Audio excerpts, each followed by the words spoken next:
Booths algorithm को हम signed binary numbers की मल्टीप्लिकेशन के लिए यूज करते हैं। बूथ एल्गोरिदम की जरूरत क्यों पड़ी, इसका बेसिक प्रिंसिपल क्या है, सो Q0 और Q-1 क्या होते हैं, 0-1 पार एडिशन और 1-0 पार सब्ट्रैक्शन क्या होता है, और अरिथमेटिक राइट शिफ्ट का रोल क्या है।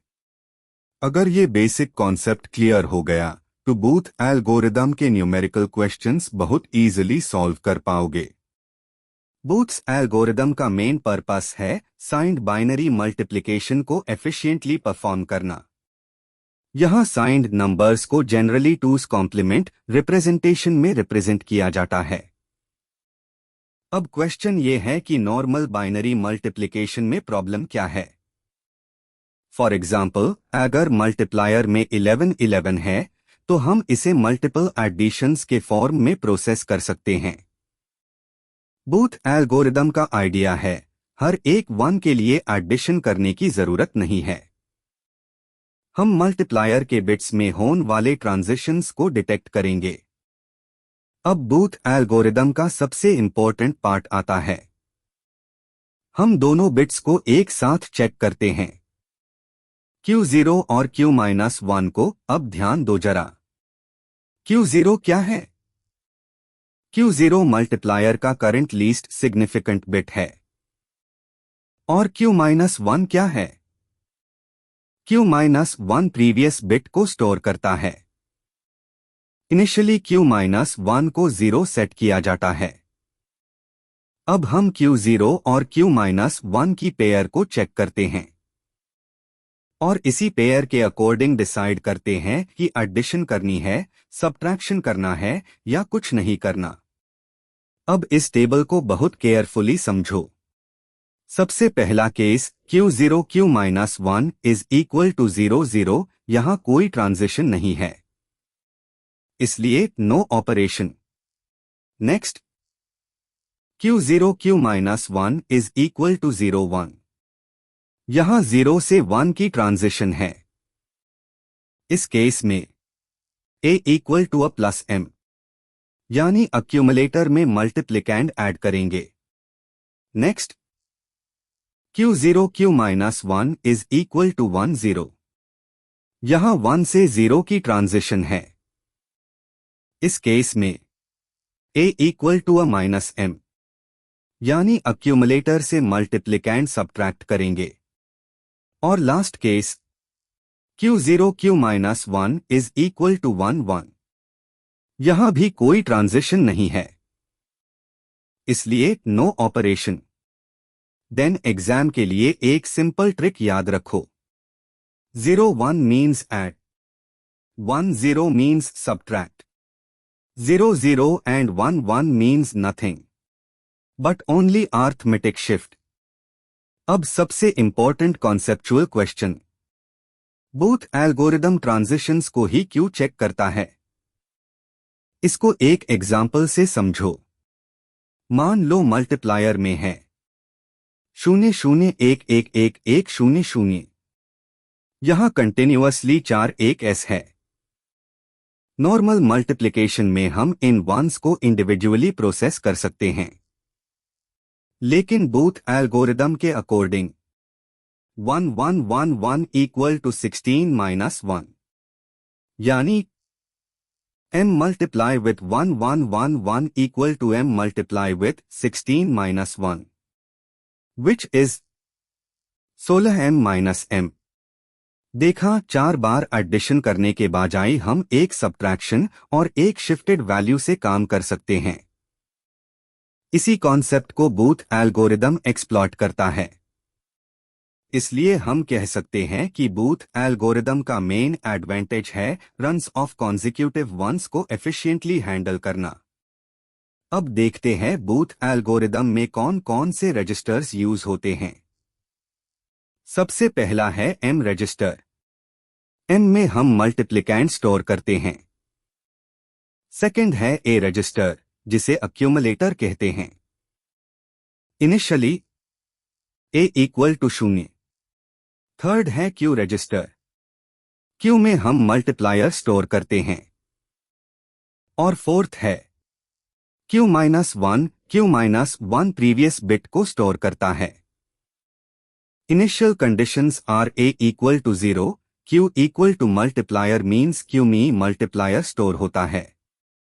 Q-1 equal to 0. 2 अब फिनाली इन इनिशियल कंडीशन को याद रखो। अब बूथ एल्गोरिदम का एक और वेरी इंपॉर्टेंट स्टेप है, अरिथमेटिक राइट शिफ्ट। हर इटरेशन में एडिशन या सब्ट्रैक्शन के बाद हम कंबाइंड रजिस्टर्स A, Q और Q-1 पर अरिथमेटिक राइट शिफ्ट परफॉर्म करते हैं। यहां एक इंपॉर्टेंट पॉइंट है, अरिथमेटिक राइट शिफ्ट में साइन बिट प्रीजर्व होती है, और क्योंकि हम साइंड नंबर्स के साथ काम कर रहे हैं, इसलिए अरिथमेटिक राइट शिफ्ट यूज करना इंपॉर्टेंट है। शिफ्ट के बाद Q के बिट्स चेंज होंगे और Q-1 में प्रीवियस Q0 आ जाएगा। फिर नेक्स्ट इटरेशन में हम दोबारा Q0 और Q-1 को चेक करेंगे। अब पूरे बूथ एल्गोरिदम का फ्लो एक बार सीक्वेंस में देखते हैं। स्टेप 1, सबसे पहले इनिशियलाइज करो। A equal to 0, Q equal to multiplier, M equal to मल्टीप्लिकेंड, Q-1 equal to 0। Step 2, अब Q0 और Q- को चेक करो।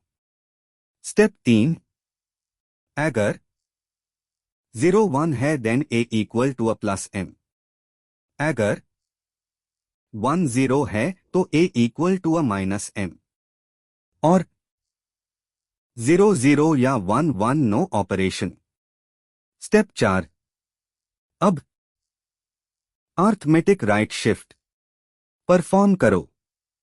स्टेप 5, काउंटर को डिक्रीज करो। अगर सारी बिट्स प्रोसेस नहीं हुई है तो सेम प्रोसेस रिपीट करो, और जब required number of iterations complete हो जाए तो A और Q को कंबाइन कर दो। Final A Q high multiplication का रिजल्ट होगा। अब एक स्मॉल एग्जाम्पल का सेटअप देखते हैं। मान लो M equal to +5 और Q equal to +3। 4 bit representation में M equal to 0 1 0 1 और Q equal to 0 0 1 1। Initially A equal to 0 0 0 0, Q equal to 0 0 1 1 और Q-1 equal to 0। अब हम राइट मोस्ट पेयर देखेंगे। Q का LSB है, Q0 equal to 1 और Q-1 है 0, तो पेयर बनेगा 1 0। अब टेबल देखो, 1 0 means subtract, therefore a equal to a minus M, यानी A 0 0 0 0 0 1 0 1। उसके बाद हम अरिथमेटिक राइट शिफ्ट परफॉर्म करेंगे। फिर नेक्स्ट इटरेशन में अपडेटेड Q और Q को चेक करेंगे। इसी प्रोसेस को required number of times repeat करना है। अब लास्ट में देखते हैं कि बूथ एल्गोरिदम यूजफुल क्यों है। सबसे पहला एडवांटेज, ये साइंड नंबर्स के मल्टीप्लिकेशन के लिए सूटेबल है, स्पेशली टूस कॉम्प्लीमेंट रिप्रेजेंटेशन के साथ। सेकंड, अगर मल्टीप्लायर में कॉन्जिक्यूटिव वंस है तो रिपीटेड एडिशंस को रिड्यूस किया जा सकता है। थर्ड, एडिशन या सब्ट्रैक्शन सिर्फ रिक्वायर्ड ट्रांजिशंस पर परफॉर्म होता है। फोर्थ, अरिथमेटिक राइट शिफ्ट के थ्रू साइंड वैल्यू को प्रॉपरली मेंटेन किया जाता है, इसलिए बूथ एल्गोरिदम हार्डवेयर इंप्लीमेंटेशन में भी यूजफुल टेक्निक है। टेक वेदा में आपका स्वागत है। Welcome to our YouTube channel, Tech Veda, जहां टेक वेदा में आपका स्वागत टेक्नोलॉजी है। और ज्ञान का होता है संगम। Join टेक our वेदा में आपका स्वागत है। journey, to